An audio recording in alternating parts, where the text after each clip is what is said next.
We all know the White House for the Oval Office and the formal state dining rooms, but if you strip away the drywall, you'll find a subterranean network of highly specialized rooms, a chocolate shop, a calligraphy office, an underground bowling alley, and even a drained therapy pool.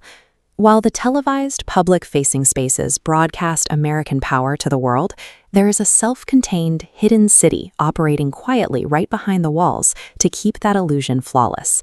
These strange utility rooms serve as a physical timeline. Every time the American presidency expanded in complexity and pressure, the building had to carve out a new hidden space to handle it.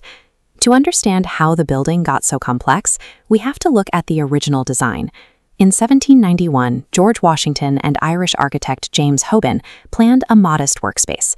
America had just fought a war to escape a monarchy, and the public specifically rejected the idea of a massive European palace. When John and Abigail Adams finally moved in 9 years later, the reality was grim.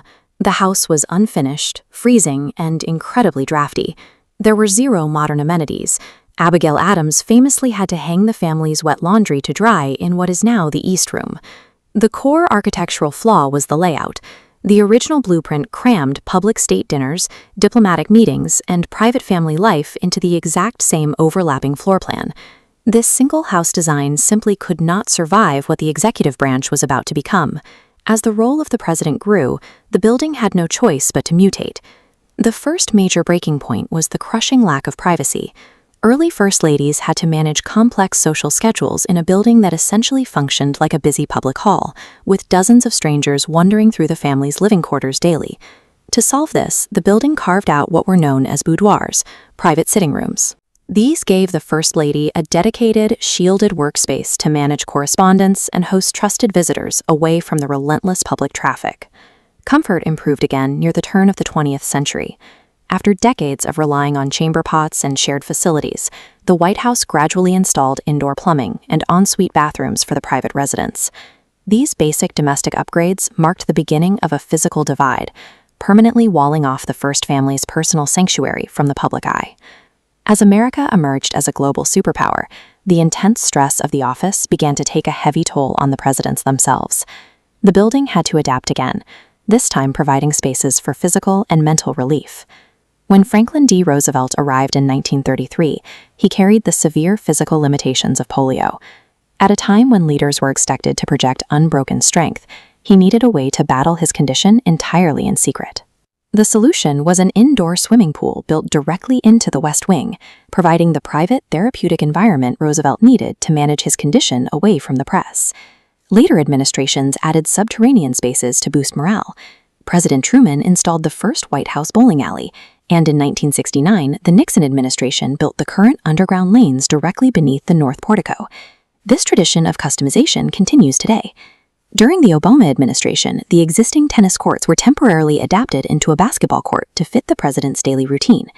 These additions might seem luxurious, but they act as necessary psychological and physical release valves for the people holding the most stressful job on Earth.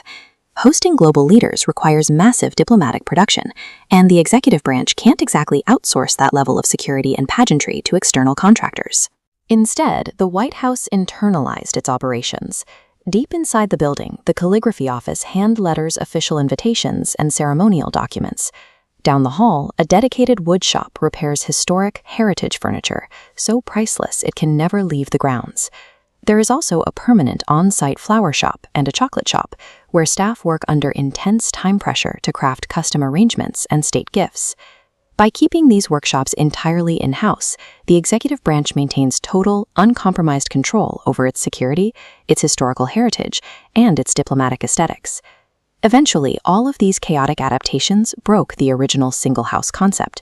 To survive, the building physically splintered. The West Wing was constructed to handle the crushing volume of executive business, while the East Wing took over staff and social functions. Moving the daily work outside the central residence left several older rooms empty. In 1942, a former formal sitting room was radically repurposed into FDR's Map Room. From this single nerve center, Roosevelt received daily military briefings, using grease pencils to track real-time troop movements across multiple global theaters of war. Today, the modernized house also preserves its own history. Spaces like the China Room act as a visual archive, displaying the custom table settings and aesthetic priorities of past administrations. The White House functions as a living machine, physically molding itself to the crises, the logistics, and the personal needs of whoever holds the office. As modern pressures continue to mount, it begs the question, what new secret spaces are being conceived inside those walls right now? And what mundane objects of today will future workshops be forced to carefully preserve?